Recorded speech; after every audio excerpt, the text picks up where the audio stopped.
बाहर रहता हूँ, फौज में रहता हूँ, तो अभिमान रहता है कि नाम जा बकू, मन ही मन में रहता है, किसी से बताता नहीं। जी जी। तो वृंदावन आते ही लगता है कुछ नहीं।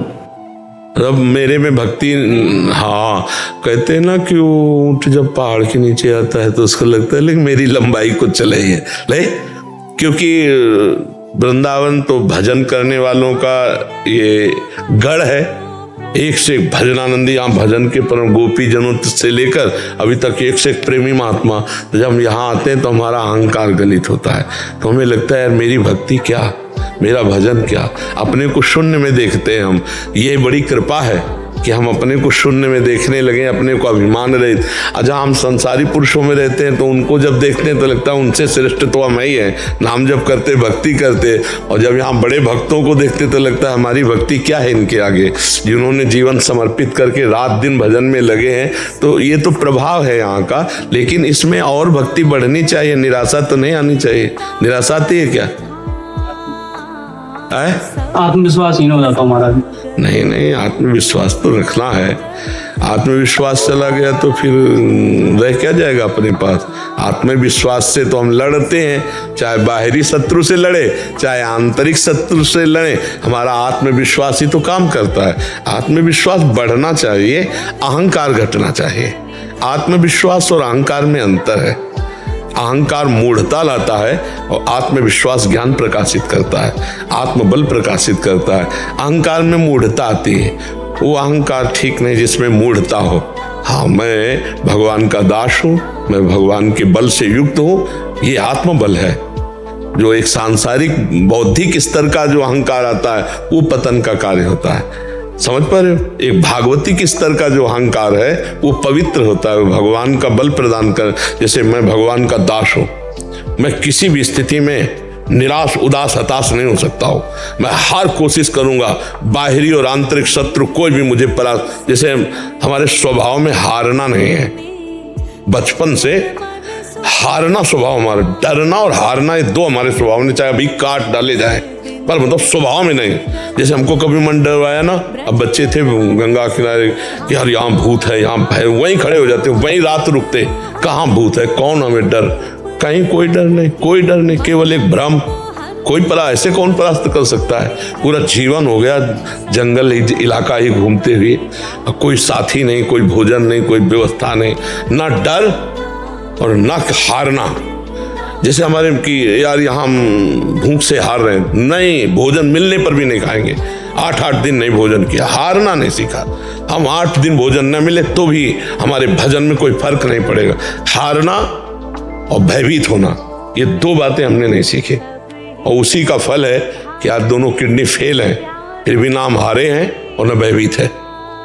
आज भी 12 बजे रात के उठ के अपने आसन पे बैठ जाते हैं, शरीर दर्द करता है, फिर लेट गए, फिर बैठ गए, और 1:20 पर स्नान रात्रि की। अपनी दिनचर्या वैसे ही, जब बुखार हो 102, किडनी फेल, शरीर में दर्द है, हमें लाद के ले चलो। अगर हम पैदल आते तो पैदल ले चलो, 2 लोग पकड़ो के ले, ऐसे। तो आत्मबल अगर हार गए तो फिर क्या गया? आत्मबल नहीं आना चाहिए। अगर हमने किसी को, अपने से बड़े महात्मा को देखा तो जिद चढ़ी है कि हम भी इनके जैसे बनेंगे। हार जाना थोड़ी कि हम कैसे, नहीं, हम परमात्मा के अंश हैं। अगर ये भजन करके भगवान के मार्ग में चले तो हम भी वैसा भजन करेंगे। इन्होंने त्याग किया, हम भी त्याग करेंगे, वैसे हम भी लड़ेंगे माया से और भगवान को प्राप्त करेंगे। निराश हो जाना, उदास हो जाना कि ये तो बहुत, नहीं, ऐसा नहीं। क्यों? हम मजबूत बनो, बाहर और भीतरी दोनों शत्रुओं को रौंदते हुए। हम भगवान के अंश हैं। अगर इस जन्म में काम पूरा नहीं हुआ ना तो अगला जन्म होगा, तब पूरा करूंगा। अविनाशी हूं, मुझे थोड़ी कोई मार सकता। शरीर छूटेगा, दूसरा शरीर मिलेगा, फिर भी भजन करूंगा और भगवान को प्राप्त होऊंगा। अब हमारी यात्रा रुकेगी नहीं। आज के चरित्र में सुना, जड़ भरत जी के चरित्र में भरत जी से मृग बने, तो मृग में भी भजन हुआ कि नहीं हुआ? हम भजन कर रहे हैं, हमको कोई नहीं परास्त कर सकता। भले जन्म लग जाए, लेकिन हम ठाकुर को प्राप्त करेंगे, भगवान को प्राप्त करेंगे। निराशा और उदासीपन ये तो छूना नहीं चाहिए यार। हार जाए तो भी जैसे जीत पे उत्साह, ऐसे उत्साह होना चाहिए।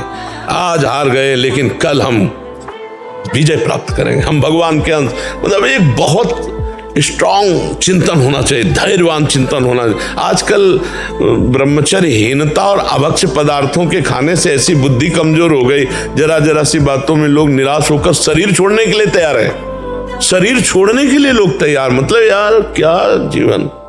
अरे बोले हमको धोखा दे दे, तो तुम्हें धोखा दे दिया तो इससे ज्ञान प्राप्त करो।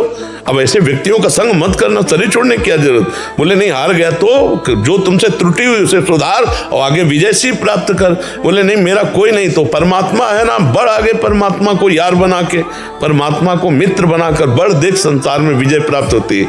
ये लोग मतलब जो निराशा, निगेटिव चिंतन, ये पाप के कारण होता है। अगर हम सत्संग सुने, नाम जप करें तो हम इस रोग से दूर हो जाएं। नकारात्मक चिंतन, हम देखो अगर सही चिंतन चल रहा है तो भूखे होने पर भी, कष्टप्रद होने पर भी हम आनंदित रहेंगे। हमारा चिंतन खराब है तो सब सामग्री होने पर, सब सुख सुविधा होने पर हम जलते रहेंगे। हमारा खास सुधार होना है चिंतन से, और वो चिंतन जब तक भगवान से नहीं जोड़ा जाएगा तब तक सुधार नहीं होगा। भगवान का चिंतन ही सुधार करेगा। इसलिए राधा राधा राधा राधा राधा राधा क्या जाता, पैसा थोड़ी लगता है। जो अध्यात्म की चर्चा है उसमें पैसा नहीं लगता, और जो पैसे से होती है वो अध्यात्म की चर्चा नहीं होती, वो लागू नहीं हो पाएगी आपके ऊपर। तो अध्यात्म में कहीं पैसे वाली बातें नहीं हो रही, यहाँ केवल दिमाग की बात हो रही। आपके दिमाग में चलना चाहिए राधा राधा राधा, और देख लो एक बात चला लो, राधा राधा राधा राधा, और एक बात से डरो कि हमसे पाप ना हो जाए, बस फिर आप विजयी ही विजयी होते चले जाएंगे। जिधर कदम रखेंगे उधर विजयी होते चले जाएंगे। आपको कोई परास्त नहीं कर सकता। हनुमान जी को कोई परास्त क्यों नहीं कर पाता था? दो कारण थे, चरित्र पवित्र, पहला चरित्र पवित्र, और दूसरा हृदय में भगवान का निरंतर सुमिरन। प्रविष्ट नगर कीजय सब काजा और हृदय राख, ये विजय का कारण था। कोई भी हनुमान जी को कहीं भी, इसीलिए क्योंकि चरित्र पवित्र, सबसे खास बात। लंका में ऐसा विलासिता थी कि हनुमान जी के सिवा दूसरा कोई पवित्र विचार रख ही नहीं सकता था। वहां ऐसा मतलब राक्षसी लंका निश्चर निकर निवासा यहाँ का सज्जल का, तो हनुमान जी का कहीं भी चित्त डिगा नहीं। चरित्र पवित्र और भगवान का चिंतन, हाहाकार मचा दिया। कछु मारे से कछु मर्दे से, कछु मिलए से दरि धूरी, और कछु पुनि जाए पुकारे प्रभु मरकट बलभूरी। ऐसे जैसे उट्टन नहीं लगाया जाता, ऐसे ऐसे पकड़ के राक्षसों को मसल देते। एक घूंसे में हजारों को बाल ब्रह्मचारी और भगवान की शक्ति से संपन्न। तो जो हनुमान जी भगवान के चरण की उपासना करते, वही हमारे भी तो भगवान है। तो हम हनुमान जी ना सही, लेकिन हनुमान जी के चरण सेवक तो बन सकते हैं यार। ऐसे निराशा भरी मानव जिंदगी यार किस काम की। एकदम सुन देखो ना, लोग मरे बुझे ऐसे घूम। अरे यार थोड़ा संयम लाओ, थोड़ा समझो तुम भी भगवान के वही अंश हो जिस अंश में अपार शक्ति भरी हुई है। जो अविनाशी स्वरूप, सुखराशि स्वरूप है, वही तो हम तुम हैं, और कौन है? ये जो बच्चा पूछ रहा था तत्व, बस बिल्कुल वही स्वरूप है हम। ईश्वर अंश जीव अविनाशी, चेतन अमल सहज सुख राशि। आत्मबलहीन नहीं होना चाहिए। क्यों? हाँ बिल्कुल उत्साह फिट। हाँ ठीक है, अगर हमें पॉइंट देखना है कि हमारे आगे बढ़ चुके हैं तो कहाँ से बढ़े हैं, मुझे भी बढ़ना है, मुझे भी आगे जाना। लगन लगनी चाहिए, बूझना नहीं चाहिए। जो अहंकार है उसको तो डाउन होना चाहिए, क्योंकि अहंकार का फिर विनाश होता है। अहंकार ऐसी जगह फंसा देगा जहां हमारा पतन हो जाएगा। अहंकार इसे नहीं कहते कि मैं आगे बढ़ना चाहता हूं, नहीं, ये तो हमारी जिज्ञासा है, ये हमारी लालसा है, और ये हमारा अधिकार है। हर पद यहां से लेके ब्रह्मलोक तक और हर स्थिति हमारे लिए बनाई गई, भगवान के लिए थोड़ी बनाई। भगवान तो है ही ना, भगवान ही है। हर जीव के लिए आप भजन करके ब्रह्मा बन सकते हैं, आप भजन करके देवराज इंद्र बन सकते हैं, और आप अपना विनाश भी कर सकते हैं। आप भूत प्रेत नाली के कीड़ा भी बन सकते हैं। जैसे आचरण करेंगे वैसे बन जाएंगे ना। तो हम कहीं भी, जैसे वृंदावन आए, बड़े बड़े भक्तों को देख रहे, तो धन्य हो, भाग्य है इनके कि भजन करके आगे बढ़े। पर हमें निराश नहीं होना, हमको भी आगे बढ़ना है। देखो जैसे तुम राष्ट्र सेवा कर रहे हो, वैसे हमको भी राष्ट्र सेवा ही मिली है। भजन करने के बाद हमको मिला क्या है? राष्ट्र सेवा ही तो मिले। आप हमारे राष्ट्र के सब हो तो हम बैठ के क्या कर रहे हैं? आपका जीवन मंगलमय हो, आपके विचार मंगलमय हो, आप स्वस्थ रहें, आप अच्छे बने, आप आनंदित रहें, आपको कोई कुकर्म फंसा ना पाए। यही तो जैसे अपने परिवार की सुरक्षा, ऐसे हम आपकी सुरक्षा के लिए जितना ज्ञान भगवान ने दिया है वो आपको दे रहे हैं। आप गोली के द्वारा, हम बोली के द्वारा है।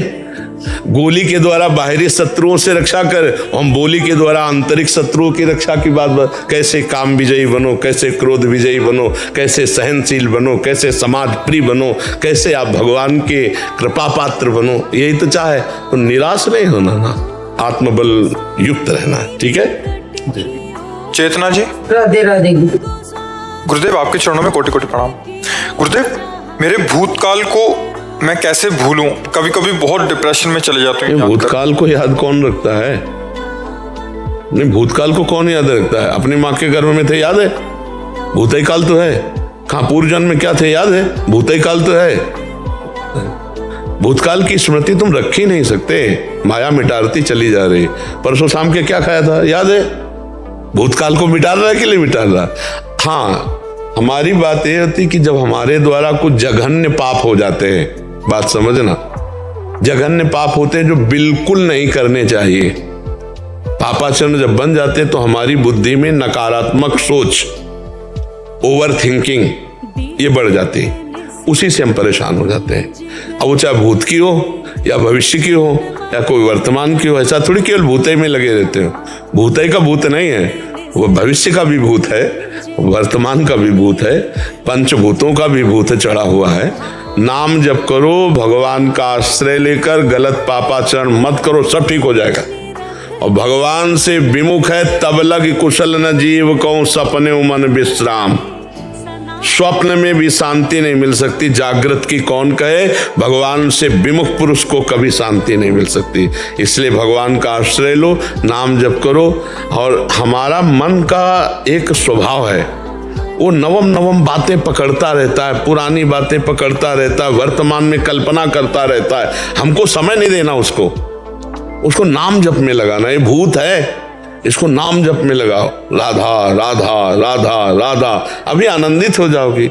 और जैसे ये कह दे कि भूतकाल की बातें विस्मरण नहीं होती तो गलत। ये काम माया है, कहा है वो अपने आप करती रहती। नहीं, आप बताओ 4 दिन पहले क्या खाया था? बोले याद नहीं है, अब याद करना पड़े। तो याद नहीं 4 दिन की बात, तो तुम भूतकाल की बात कैसे याद रखते हो? हमारे मन की दशा को पहले पकड़ो। हमारा मन पापाचरण के कारण अपवित्र हो गया, अपवित्र के कारण वो नकारात्मक सोच और व्यर्थ चिंतन, जिसे ओवर थिंकिंग कहते हैं, वही हमको परेशान कर रही, जो हमें डिप्रेशन तक पहुंचा देगी। या पहुंच गई हो, दवा चल रही हो तो बात है, नहीं तो आगे पहुंचा देगी। अगर रोकना है तो भगवान के चरित्रों का गायन करो, भगवान के चरित्र सुनो और नाम जप करो, ठीक हो जाओगे। सैकड़ों भाई ऐसे आए जो कह रहे हम डिप्रेशन की दवा ले लेकर परेशान थे, लेकिन जब से सत्संग सुना और नाम जप शुरू किया हम ठीक हो गए। ऐसे सैकड़ों भाई हमारे सामने यही बात करके गए। तो हमें लगता है कि हम डिप्रेशन जो पहुंचते हैं उसका कारण समझो पाप, व्यर्थ चिंतन, नकारात्मक सोच। उसको नष्ट करने के लिए भगवान का नाम गरज रहा है। खूब नाम कीर्तन करो, नाम जप करो, भगवत चरित्र सुनो, सत्संग सुनो, अभी आनंद आने लगेगा। चिंतन बदल जाए ना तो आनंद आपके चिंतन में है। आपका चिंतन नकारात्मक हो गया तो हम एक बार सुनाया था एकांत में कि 2 ब्राह्मण बैठे थे, तो एक धनी आया, उनको निमंत्रण करके ले गया और खवाया पियाया और 11-11 रुपया दक्षिणा दी। और उसमें एक ब्राह्मण संतुष्ट निकला और एक ब्राह्मण जल रहा था। तो पूछा कि भाई आप संतुष्ट क्यों हो, प्रसन्न हो बड़े? तो उनका भाई आज तो भोजन की भी व्यवस्था नहीं थी, भगवान ने भोजन की भी व्यवस्था दी और 11 रुपया दक्षिणा दी। दूसरे से पूछा आप जल क्यों रहे हो? बोले जब आपने कहा निमंत्रण तो हमने सोचा 51 तो देगा ही, तो तुमने 11 दिया, हमारे 40 का घाटा हो गया, इसलिए मैं जल रहा हूं। अब आप बताओ जजमान का दोष है या चिंतन का दोष है? चिंतन का दोष है ना। एक खुश है और एक जल रहा है। तो यदि हमारा चिंतन ठीक हो जाए तो हर परिस्थिति में हम आनंदित हो सकते हैं। तो वो चिंतन ठीक होगा चित्तचोर प्रभु का चिंतन करने से। इसलिए नाम जप करो, भगवान के आश्रित रहो और व्यर्थ का चिंतन बंद करो। अगर नाम जप नहीं करोगे तो व्यर्थ का तो चिंतन होगा और व्यर्थ का चिंतन होगा, परेशान करेगा। काहे को व्यर्थ का चिंतन, हो ही सोई जो राम रचि राखा, को करी तर्क बढ़ावे साख, अस कही जपन लगे हरि नामा।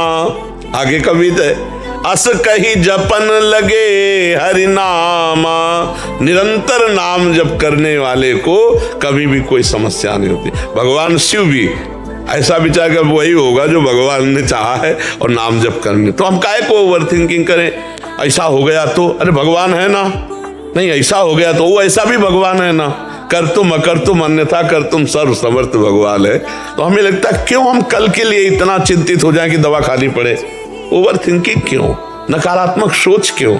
नाम जप करके, अब आपका भगवान से परिचय नहीं इसीलिए है ना, नहीं आप भी तो भगवान के अंश हैं, जैसे हम भगवान के अंश ऐसे आप भी अंश हैं, पर आप भगवान से मतलब नहीं रखते इसीलिए आपकी दुर्दशा है। और भगवान से अभी मतलब रख ले तो आप देख लो, हम यही पूरे जीवन देखा है, पूरे जीवन देखा है उनका प्यार। ऐसे जैसे लिखा है ना, जो भक्तों के लिए, भक्तन पाछे यूं फिरे जो बछड़ा संगाए, जहां जहां भक्त चरण रखे वहां वहां रखूं हाथ, पीछे पीछे मैं फिरूं कभी न छाड़ूं साथ। ये जीवन भर देखा है कि भगवान कैसे प्यार करते हैं, और आप भी अगर भगवान के हो जाए तो आपको अनुभव में होने लगेगा।